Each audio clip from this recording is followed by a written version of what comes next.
সম্মানিত হাজিরিন, গত জুমায় আপনাদের সামনে মাহে জিলহজ শরীফের ফজিলত, এই 10 দিনের ইবাদতের কিছু আলোচনা আপনাদের সম্মুখে করেছিলাম।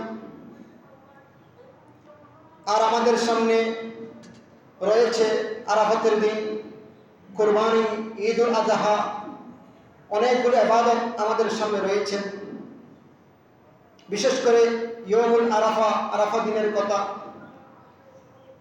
এবং অসংখ্য নিয়ামতের কথা আল্লাহ পাক রব্বুল আলামিন আজকের এই প্রথম জিলহজ মাসের প্রথম খুতবায় আল্লাহর প্যারা মাহবুব নবী বর্ণনা করেছেন। সেই দিকে ইঙ্গিত করে সূরা মায়েদার 3 নম্বর আয়াতের কিছু অংশ আপনাদের সম্মুখে তেলাওয়াত করেছি।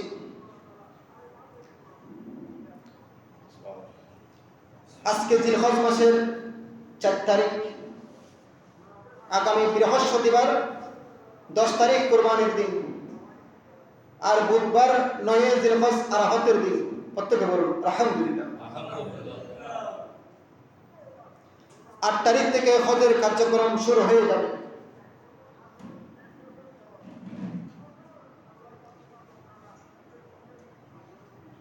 কোরআনে কারীম নাজিলের ক্ষেত্রে অনেক সময় আয়াত নাজিল করেছেন আল্লাহ, অনেক সময় আল্লাহ ডাইরেক্ট একটা সূরা নাজিল করেছেন। প্রেক্ষাপট অনুসারে এক সময় আয়াত নাজিল করেছেন, অন্য সময় আল্লাহ একটা বড় সূরা নাজিল করেছেন। ঠিক তদ্রুপ 9 জিলহজ আরাফাতের দিন সূরা মায়েদার 3 নম্বর এই আয়াতে কারীমা আল্লাহ আরাফাতের দিন আল্লাহর নবীর উপর সর্বশেষ কোরআনে কারীমের যে আয়াত আল্লাহ নাযিল করেছেন ওইটা সূরা মায়েদার 3 নম্বর আয়াত। এটা দুনিয়াতে সর্বশেষ নাযিলকৃত আয়াত। প্রত্যেকে বলুন সুবহানাল্লাহ। এরপরে মিনাতে সূরা আন-নাসর, যেটাকে আমরা ইজা জাআ নাসরুল্লাহি ওয়াল ফাত, এটা আল্লাহ সর্বশেষ দুনিয়াতে সূরা হিসেবে সূরা আন-নাসরকে আল্লাহ নাযিল করেছেন। প্রত্যেকে বলুন সুবহানাল্লাহ। আর সর্বশেষ আয়াত হিসেবে আল্লাহ সূরা মায়েদার 3 নম্বর আয়াতকে নাযিল করেছেন। এটা আরাফাতের দিন আসরের নামাজের পরে মাগরিবের আগে। রাসূল করিম সাল্লাল্লাহু আলাইহি ওয়াসাল্লাম, যেটাকে আমরা বিদায় হজ বলা হয় আল্লাহর নবী, ওই বিদায় হজের জিলহজের 9 তারিখ রাসূল করিম সাল্লাল্লাহু আলাইহি ওয়াসাল্লাম মিনা থেকে মসজিদে নামিরার দিকে রওনা দিলেন। রাসূল করিমের সাথে 1,26,000 সাহাবায়ে কেরাম নবীজির সাথে ছিলেন। 9 জিলহজ নবীজি যাচ্ছেন মসজিদে নামিরার দিকে। তখন সাহাবায়ে কেরাম আমার নবীজির সাথে থেকে তারা তালবিয়া পাঠ করতে লাগলেন, লব্বাইক আল্লাহুম্মা লব্বাইক, লব্বাইক আল্লাহুম্মা লব্বাইক। এভাবে তারা আমার নবীর সাথে পিছনে এভাবে লব্বাইক লব্বাইক বলতে লাগলেন। তখন দুদিকের যে পাহাড়গুলো ছিল, লক্ষ লক্ষ সাহাবায়ে কেরামের মুখের ধ্বনিতে, লব্বাইক ধ্বনিতে দুদিকের পাহাড়গুলো কাঁপতে শুরু করেছিল। প্রত্যেকে বলুন সুবহানাল্লাহ। পাহাড়গুলো কম্পন শুরু হয়ে গেল। সাহাবায়ে কেরাম যখন লব্বাইক লব্বাইক আল্লাহুম্মা লব্বাইক যখন বলতে লাগলেন, তখন আমার নবীজি জোহরের নামাজের আগে মসজিদে নামিরা যেটাকে বলা হয়, সেখানে নবীজি ঐতিহাসিক বিদায় হজের ভাষণ নবীজি সেখানে প্রদান করলেন। প্রত্যেকে বলুন সুবহানাল্লাহ। সেখানে নবীজি সৃষ্টির শুরু থেকে কিয়ামত পর্যন্ত মুসলমানদের মানব জীবনের যতগুলো বিধান রয়েছে, যত আইন কানুন, যত শরীয়ত তরিকত রয়েছে, মানুষের জীবন চলার পথে যত কিছু প্রয়োজন, সব কিছু নবীজি ওই বিদায় হজের ভাষণে নবীজি সেই আরাফাতের ময়দানে সব কিছু বর্ণনা করে দিয়েছিলেন। প্রত্যেকে বলুন সুবহানাল্লাহ। এখন পাতা দিয়েছেন জোহরের নামাজের আগে। ওই দিন 9 জিলহজ জুমার দিন ছিল। তো নবীজি মুসাফির, সাহাবায়ে কেরাম নবীজির সাথে যারা গেছেন তারা মুসাফির ছিলেন। তো মসজিদে নামিরাতে আল্লাহ নবীজি কি করলেন, জোহরের সময়ে জুমার নামাজ নবীজি পড়েন নাই। মসজিদে নামিরাতে হাজি সাহেবরা জোহর এবং আসরের নামাজ একসাথে পরপর আদায় করেন। প্রত্যেকে বলুন সুবহানাল্লাহ। এটাকে বলা হয় জামিয়ে তাকদিম, একত্রে পড়া। ওই দিন নবীজি জুমা পড়েন নাই, জোহর এবং আসরের নামাজ পর আদায় করেছেন। এই জন্য কিয়ামত পর্যন্ত হাদিস সাহেবরা যারা মসজিদে নামিরাতে আরাফাতের দিন অবস্থান করবে, তারা জোহর এবং আসরের নামাজ একসাথে পর আদায় করবেন। প্রত্যেকে বলুন সুবহানাল্লাহ। কিন্তু যারা তাঁবুতে থাকবেন তারা নামাজগুলো আলাদা নির্দিষ্ট সময়ে আদায় করবে। কিন্তু মসজিদে নামিরার ক্ষেত্রে আল্লাহর নবী যেটা বলে গেছেন সেটাই চলবে। এরপরে খুতবা প্রদানের পর নবীজি জবরের রহমতের পাদদেশে একটু আরাম ফরমাচ্ছেন, কারণ নামাজ পড়বেন আসর এবং জোহর একসাথে, একটু আরাম ফরমাচ্ছেন এবং নবীজি সেখানে দোয়ায় মশগুল রয়েছেন। এবং নবীজি কিছুক্ষণ পরে আসর এবং জোহর এবং আসরের নামাজ একসাথে আদায় করলেন। আদায় করার কিছুক্ষণ পরে, সন্ধ্যার কিছুক্ষণ পরে আল্লাহ পাক রব্বুল আলামিন কোরআনে কারীমের ওই ঐতিহাসিক আয়াত সূরা মায়েদার 3 নম্বর আয়াত আল্লাহ নাযিল করে দিলেন। প্রত্যেকে বলুন সুবহানাল্লাহ। আল্লাহ বলেন, আল ইয়াউমা আকমালতু লাকুম দীনাকুম ওয়া আতমামতু আলাইকুম নি'মাতি ওয়া রাদিতু লাকুমুল ইসলাম দীনা। এই আয়াত নাযিল করে দিলেন। আল্লাহ বলেন, আল ইয়াউমা আকমালতু লাকুম, ও আমার নবীর সাহাবায়ে কেরাম শুনো, আজকের দিনে তোমাদের জন্য, তোমাদেরকে আমি রব্বুল আলামিন তোমাদের দ্বীনকে, তোমাদের ধর্মকে তোমাদের জন্য পরিপূর্ণ করে দিলাম। প্রত্যেকে বলুন সুবহানাল্লাহ। ওয়া আতমামতু আলাইকুম নি'মাতি, এবং আমি রব্বুল আলামিনের সমস্ত নিয়ামত তোমাদের জন্য পরিপূর্ণ করে দিলাম। ওয়া রাদিতু লাকুমুল ইসলাম দীনা, আর আমি রব্বুল আলামিন তোমাদের জন্য পৃথিবীতে দ্বীন হিসেবে, ধর্ম হিসেবে একমাত্র ইসলামকে আমি নবী পছন্দ করলাম। প্রত্যেকে বলুন সুবহানাল্লাহ। আল্লাহ বলেছেন তোমাদের জন্য ধর্ম আজকে থেকে পরিপূর্ণ হয়ে গেছে, আমি আল্লাহ তোমাদের উপর সন্তুষ্ট, এবং দ্বীন হিসেবে আমি আল্লাহ দ্বীন ইসলামকে, ধর্মকে, নবীর দেওয়া দ্বীন ইসলামকে আমি আল্লাহ গ্রহণ করলাম। প্রত্যেকে বলুন সুবহানাল্লাহ। যে নবী মক্কা থেকে মদিনায় হিজরত করে দ্বীন ইসলামের জন্য এত কষ্ট স্বীকার করেছেন, আজকে সে দ্বীন ইসলাম যে পরিপূর্ণ হয়ে গেছে সেটার সার্টিফিকেট আল্লাহ কোরআনে কারীমের আয়াত দিয়ে নাজিল করে দিয়ে, দ্বীন ইসলাম যে পরিপূর্ণ হয়ে গেছে সেটার সার্টিফিকেট আল্লাহ আয়াত নাজিল করে দিয়ে দিলেন। প্রত্যেকে বলুন সুবহানাল্লাহ। এখন এই আয়াত যখন নাজিল হয়ে গেল আরাফাতের ময়দানে সন্ধ্যার কিছুক্ষণ আগে, সাহাবায়ে কিরাম সবাই খুশি হয়ে গেলেন, তারা আত্মহারা হয়ে গেলেন, খুশিতে তারা বিমূঢ় হয়ে গেলেন। কারণ দ্বীন ইসলাম যে সঠিক ধর্ম, যে নবীর পিছনে আল্লাহকে না জেনে যে নবীর পিছনে আমরা ঘুরেছি, আজকে সেই দ্বীন ইসলাম যে সঠিক ধর্ম সেটা আল্লাহ আমাদেরকে জানিয়ে দিয়েছেন। এই জন্য সাহাবায়ে কেরাম সবাই খুশি হয়ে গেলেন। প্রত্যেকে বলুন সুবহানাল্লাহ। কিন্তু দেখা যায় আরেকদিকে হযরত সাইয়্যিদনা আবু বকর সিদ্দিক রাদিয়াল্লাহু তাআলা আনহু, হযরত ওমর ফারুক রাদিয়াল্লাহু তাআলা আনহু, হযরত আব্দুল্লাহ ইবনে আব্বাস রাদিয়াল্লাহু তাআলা আনহু, তারা নীরবে চোখের পানি ফেলে কাঁদতে লাগলেন। তো সাহাবায়ে কেরাম জিজ্ঞাসা করলেন, আজকে তো আল্লাহ আমাদের দ্বীন ইসলামকে পরিপূর্ণ দ্বীন ইসলাম হিসেবে ঘোষণা দিয়েছেন, আজকে তো আমাদের খুশি হওয়ার কারণ, আপনারা নীরবে কাঁদতে লাগলেন কেন? তখন হযরত আবু বকর সিদ্দিক বলতে লাগলেন, আজকে আল্লাহ যে আয়াতে কারিমা আমাদের উপর নাযিল করেছেন, এই আয়াতে কারিমা যদিও আমাদের জন্য খুশির, কিন্তু এখানে আমাদের পেয়ারা মাহবুব নবী সাল্লাল্লাহু আলাইহি ওয়াসাল্লাম নবীজি দুনিয়া থেকে চলে যাবেন সেটার ইঙ্গিত এই আয়াতে কারিমার মধ্যে রয়ে গেছে। প্রত্যেকে বলুন সুবহানাল্লাহ। এটার মধ্যে নবীজির বিদায়ের আশঙ্কা রয়েছে এই আয়াতে কারিমায়।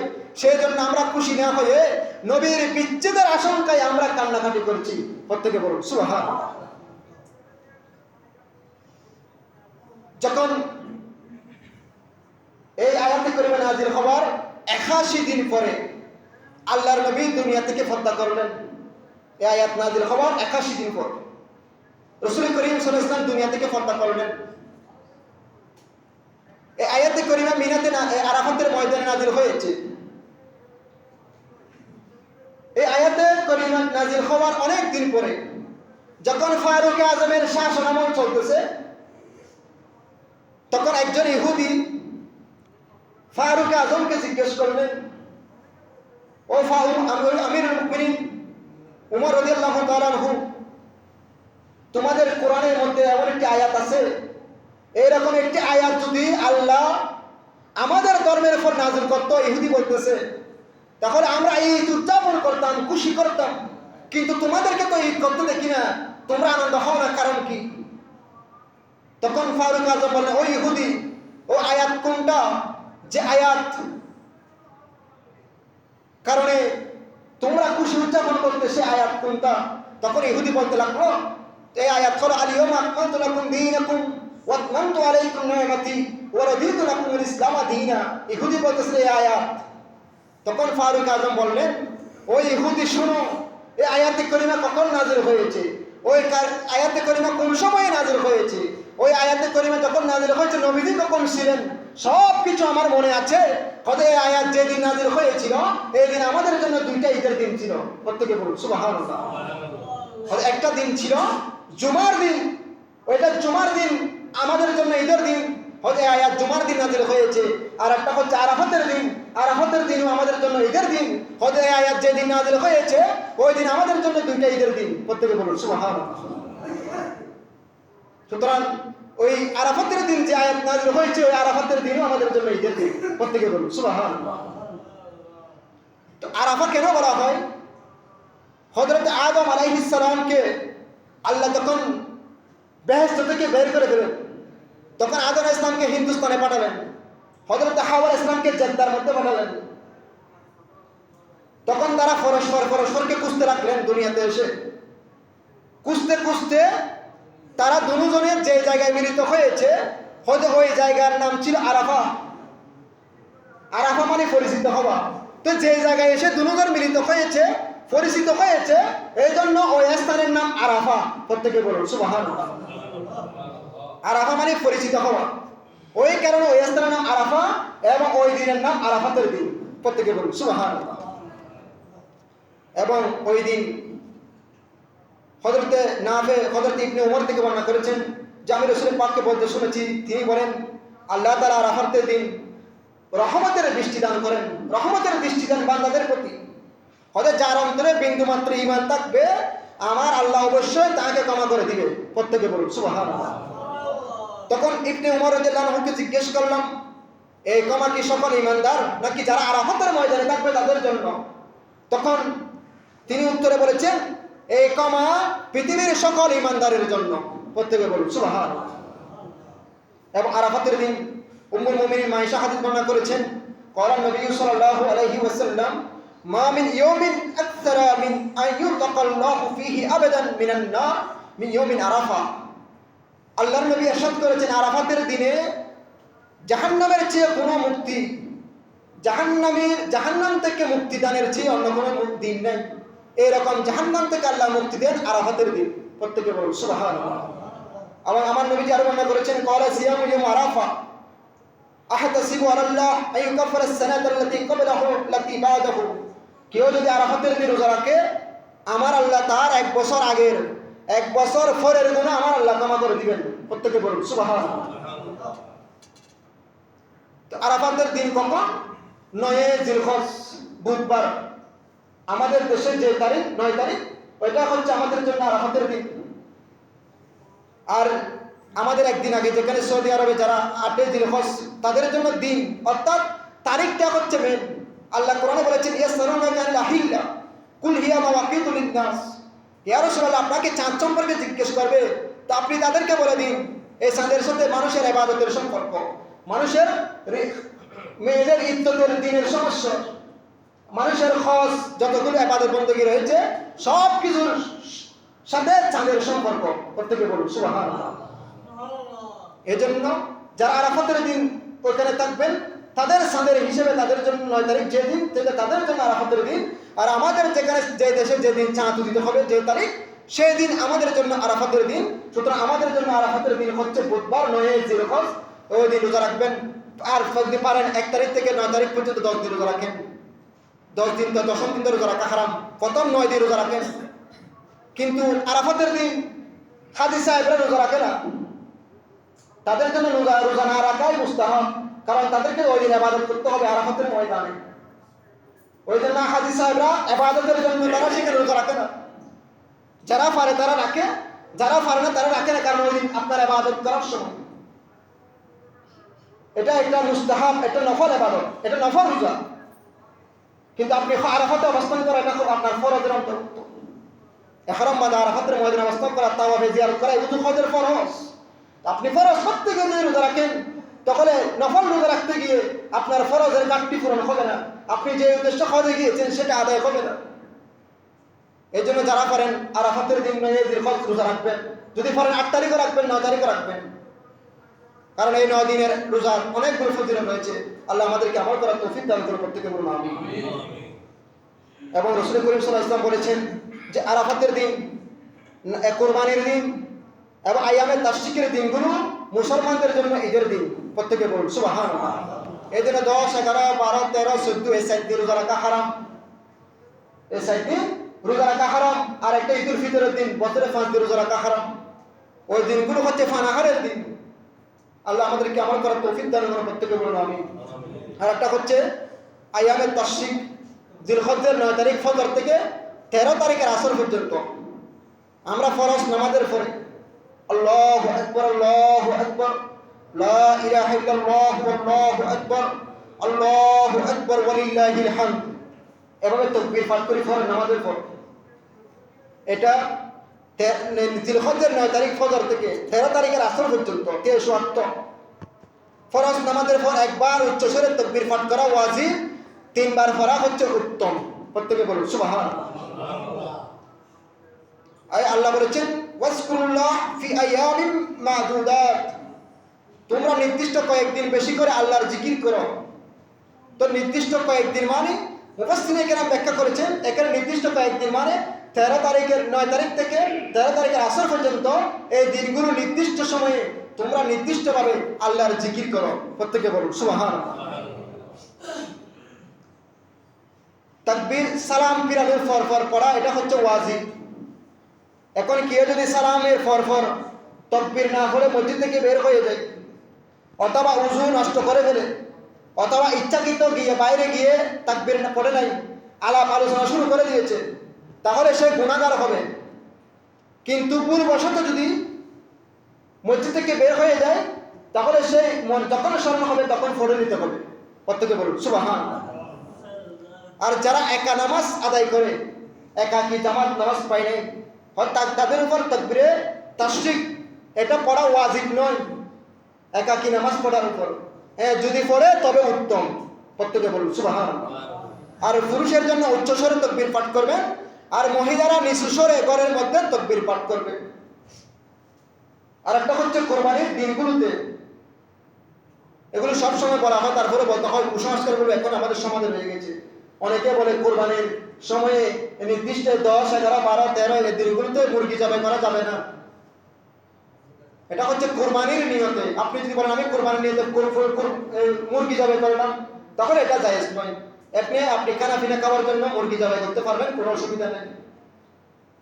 কোরবানির জন্য আল্লাহ পশু নির্ধারণ করে দিয়েছেন, গরু, ওট, গাভী, ছাগল, ভেড়া, দুব্বা, ছাগল, সেখানে মুরগির কথা আছে? সেখানে তো মুরগির কথা নাই। এখন আপনি যদি কোরবানির নিয়তে মুরগি একটু জবাই করে দেন, এটা আদায় হবে না, এটাই বলা হয়েছে।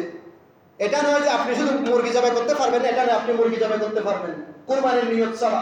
আল্লাহ আমাদেরকে আমল করার তৌফিক দান করুন, প্রত্যেকে বলুন আমিন। দর্শক পাত্র সালাতুন ইয়া রাসূল।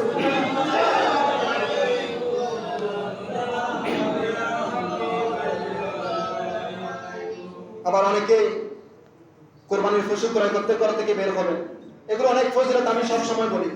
কেউ যদি কোরবানির পশু ক্রয় করার জন্য ঘর থেকে বের হয়, তার প্রতিটি কদমের বিনিময়ে আল্লাহ 10টি করে সওয়াব দান করেন, প্রত্যেকে বলুন সুবহানাল্লাহ। তার 10টি গুনাহ মাফ করে দেন এবং তার 10টি সম্মান আল্লাহ বৃদ্ধি করেন, প্রত্যেকে বলুন সুবহানাল্লাহ। এবং কোরবানির পশু ক্রয় করতে গিয়ে ক্রেতা বিক্রেতার মাঝখানে যে লেনদেন কটা কাটাকাটি হয়, টাকার গরু ক্রয় বিক্রয়ের মাঝখানে যে কথাবার্তা হয়, শরীয়ত সম্মত যে কথাবার্তা হয়, এগুলোকে আল্লাহ তসবিহ হিসেবে গণ্য করে থাকেন, প্রত্যেকে বলুন সুবহানাল্লাহ। এই জন্য কোরবানির পশু হাটে যাবেন, অন্য কোনো বাজারকে আল্লাহ নিজের বাজার বলেন নাই, কিন্তু কোরবানির বাজারকে আল্লাহ নিজের বাজার বলেছেন। এই জন্য যাবেন, ঘর থেকে বের হলে সওয়াব, সেখানে গিয়ে গরুর পিঠের মধ্যে হাত বুলিয়ে দিবেন, হয়তো গরুর কোরবানির পশুর যতগুলো ক্যাশ আপনার হাতের মধ্যে রাখবে, ততগুলো জীবনের গুনাহ আল্লাহ আপনার মাফ করে দিবেন, প্রত্যেকে বলুন সুবহানাল্লাহ। আবার অনেকে গিয়ে গরুর লেজ মুসুর গরুকে কষ্ট দেওয়া, ওই কষ্টগুলো কাজ করবেন না। গরু কোরবানির পশুকে সম্মান করবেন, একটু শাইরিল্লাহ, আল্লাহর নিদর্শন বলা হয়েছে। সাফা মারওয়া ছিল আল্লাহর নিদর্শন, এগুলোকে সম্মান করতে হয়, সেখানে গিয়ে ইবাদত করতে হয়। এই কোরবানির পশুগুলো এগুলো আল্লাহর নিদর্শন। এই কোরবানির পশুগুলো আযিমু আদহায়াকুম ফাইন্না আলাস সিরাতি মুতায়াকুম। আমার নবী বলেছেন, তোমরা কোরবানির পশুকে সম্মান করো, কিয়ামতের ময়দানে তোমাদের জন্য ফুলসিরাতের উপর বাহন হবে। প্রত্যেকে বলুন সুবহানাল্লাহ। এই জন্য কোরবানির পশুকে সম্মান করবেন, তাজিম করবেন। আবার কোরবানির পশু যারা ক্রয় করে আসবেন তাদেরকে বলবেন না আবার আপনার গরুর কত হয়েছে, যদি বলে এত টাকা তোরা টকছেন জিতছেন এরকম কথা বলবেন না। বলবেন আলহামদুলিল্লাহ আপনার কোরবানি, আপনার হাদিয়া ভালো হয়েছে। বলবেন হাদিয়া কত হয়েছে, হাদিয়া এত হয়েছে, আলহামদুলিল্লাহ আপনার হাদিয়া ভালো হয়েছে। টকছেন জিতছেন এরকম কোনো কথা বলবেন না। এগুলো বললে ওই কোরবানির যেটা পবিত্রতা এটা নষ্ট হয়ে যাবে। আল্লাহ আমাদেরকে আমল করার তৌফিক দান করুন, প্রত্যেকে বলুন আমিন। এবং কোরবানির সময় দেরি হয়ে যাচ্ছে, আর হচ্ছে কোরবানি যেহেতু আমাদের আগামী বৃহস্পতিবারে শুরু হয়ে যাবে, তাহলে আমাদের সময়টা আজকে বলে দিতে হবে। তো ঈদুল ফিতরের দিন আমরা কি করতাম, মিষ্টি জাতীয় কিছু খেয়ে মসজিদে আসতাম। আর ঈদুল আজহার দিন কিছু না খেয়ে মসজিদে আসা। আল্লাহ নবীজি কি করতেন, কিছু না খেয়ে মসজিদে আসতেন। কোরবানির পশু জবাই করার পরে ওই গোশত পাকিয়ে তারপর নবীজি আহার করতেন। প্রত্যেকে বলুন সুবহানাল্লাহ। কিন্তু ওই দিন রোজা রাখা হারাম, কিন্তু আল্লাহ নবীজি এতটুকু সময় একটা রোজা রাখতেন। কোরবানির পশুর গলায় ছুরি চড়িয়ে তারপর সেই পশুর ফাতিহার গোশত আল্লাহ নবীজি প্রথমে খেতেন। প্রত্যেকে বলুন সুবহানাল্লাহ। আপনারা যারা পারেন এভাবে নবীজির সুন্নাত আমল করে আসবেন, কিছু না খেয়ে আসবেন, তারপরে কোরবানির পশু জবাই করে তারপর আহার করবেন। আল্লাহ আমাদেরকে আমল করার তৌফিক দান করুন, প্রত্যেকে বলুন আমিন। যদি পারেন কোরবানির পশুর গলায় মালা পাকিয়ে দিবেন। মায়েশার লম্বা হাদিস, মায়েশা বলেছেন নবীজি একটা ছাগল নিয়ে আসলেন, বকরি নিয়ে আসলেন। নবীজি কি করলেন, নিয়ে আসলেন, আমি একটা মালা পাকিয়ে দিলাম। তখন নবীজি ওটা ছাগলের দুব্বার গলায় নবীজি পরিয়ে দিতেন। প্রত্যেকে বলুন সুবহানাল্লাহ। এটা নবীজির একটা সুন্নাত আমল। এভাবে অসংখ্য সুন্নাত ফজিলত রয়েছেন কোরবানির। আল্লাহ আমাদেরকে আমল করার তৌফিক দান করুন, প্রত্যেকে বলুন আমিন। তো ঈদের নামাজ আমরা কোন টাইমে দিতে পারি? যদি ঈদুল ফিতরের নামাজটা আমরা একটু দেরিতে দিতাম। এখানে তো আমাদের কোরবানির পশুর জবাই অনেক কাজকর্ম রয়েছে। 7:30 অথবা 8টা, এই দুটো থেকে একটা আপনারা যদি বলেন ভালো হবে। 7:30। আলহামদুলিল্লাহ, আমাদের ঈদুল আজহার নামাজ সকাল 7:30টায় অর্থাৎ 7:30 অনুষ্ঠিত হয়ে যাবে, নামাজ হয়ে যাবে। এরপরে যেহেতু নামাজ হবে, খুতবা হবে, আবার মোনাজাত, এগুলো করতে করতে আমাদের 8টা 8:30 হয়ে যাবে। এই জন্য আপনারা 7টার দিকে মসজিদে চলে আসবেন। ইনশাআল্লাহ 7:30-এ যত সময় জামাত হয়ে যাবে, আল্লাহ পাক রব্বুল আলামিন আমাদেরকে যত সময় ঈদুল আজহার নামাজের প্রস্তুতি গ্রহণ করার তৌফিক দান করুন, প্রত্যেকে বলুন আমিন। আর যারা আসে নাই তাদেরকে আপনারা খবর জানিয়ে দিবেন। আর আপনাদের জন্য দুটা, একটা হচ্ছে নাঙ্গলমোড়া শামসুল উলুম ফাজিল মাদ্রাসা থেকে, একটা হচ্ছে আল্লামা মহিজুদ্দিন শাহ রহমাতুল্লাহ আলাইহি মাদ্রাসা থেকে। প্রতি বছরের নিয়ে এবছর তারা কোরবানির পশুর চামড়া সংগ্রহ করার ইচ্ছা করেছেন। আপনারা যারা পশুর চামড়ার টাকা অথবা চামড়া যারা নাঙ্গলমোড়া মাদ্রাসা এবং মহিজুদ্দিন শাহ মাদ্রাসা যারা যেখানে পড়েন সেখানে দেওয়ার জন্য চেষ্টা করবেন। তারা আপনাদের যে চিঠি পাঠিয়েছেন, আপনারা যদি পারেন যার যেখানে ইচ্ছা সেখানে আদায় করবেন। যেহেতু এখন চামড়ার টাকা এগুলো পাওয়া যায় না, চামড়াটা দিয়ে দিতে হয়, এটা বিক্রি করে আর কি পাই। তো এটা আপনারা যার যেদিকে ইচ্ছা সেদিকে দেওয়ার চেষ্টা করবেন। ওয়াখির দাওয়ানা আলহামদুলিল্লাহি রাব্বিল আলামিন। যারা সুন্নাত আদায় করেন নাই সুন্নাত আদায় করেন।